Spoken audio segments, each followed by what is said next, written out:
From Studio A at the USC Annenberg School, I'm Marcello Carelli, joined by Peter Erskine, drummer, composer, and teaching at the University of Southern California's Thornton School of Music, the head of the drum set department. Peter has been on over 700 recordings and film scores as well, and has worked with artists such as Steely Dan, Joni Mitchell, Chick Corea, Herbie Hancock, and so many more, including Stan Kenton. So, Peter, it's an honor to have you here. Thank you. Thank you, Marcello. So I wanted to ask you who your favorite drummers are. I mean, one of my answers to that question would be you, but who are some of your favorite drummers? Thank you. My answer wouldn't be me. Elvin Jones is always at the top of that list, and Mel Lewis, Bernard Purdie, Grady Tate. The list could go on and on, but I think I liked Elvin the most, even as a very young drummer, because of I think the truthfulness that I sensed in his playing. In addition to, wow, it's really hip. But yeah, he was a wonderful musician. Absolutely. I could agree with that. So you were also pretty young when you commenced your career, and what better to start than playing with Stan Kenton? What was that like, or maybe not? What was that like, being young and thrown into the fire? I don't know what better way, but it was the way back in the early 70s. The big bands were the portal, really the entryway for most musicians to become professional musicians and players and getting into the game. So we had big bands in college. I went to Indiana University. Before that, I went to the Interlochen Arts Academy. Education was important, and the schools had the facilities and all those players to provide that environment. We have a great big band here. Well, because you're the drummer in it. The Thornton Jazz Orchestra under the direction of Bob Mintzer. Bob and I met at the Interlochen Arts Academy. Right.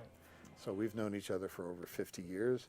The Kenton Band was a wonderful entryway into playing there. I got to tour the world for 3 years. I went back to school after that.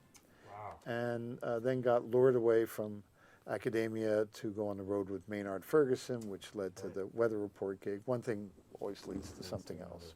Absolutely.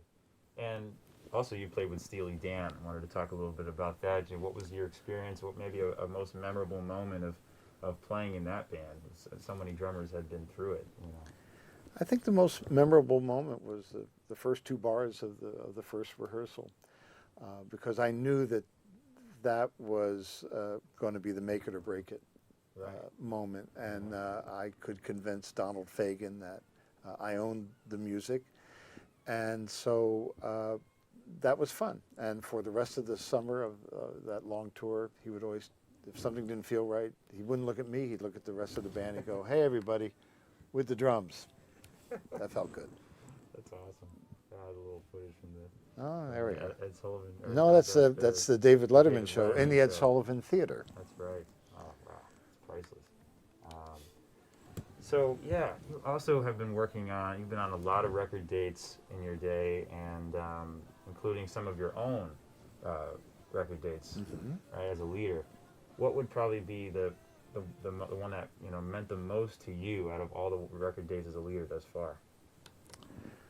Wow. We're always tempted to say, either the next project or the most recent one.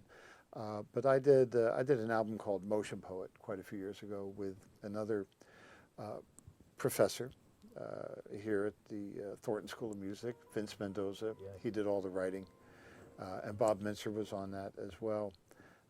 And that was a lot of fun to do that album, because I happen to compose much of the music, and I'm so proud of you, because you are studying composition, and here you are studying journalism, in addition to all your drumming studies. I mean, that's what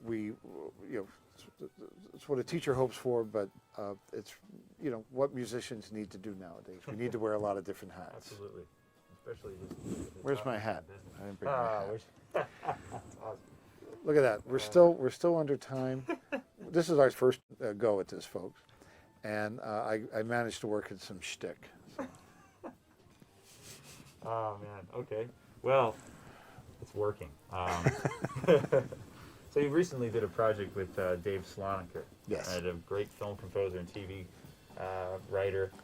What was that like recording in East West recording studios with that great big band? Well, do you have some of that footage I do, of course available? I do. Yes. Oh, look at that. There we are.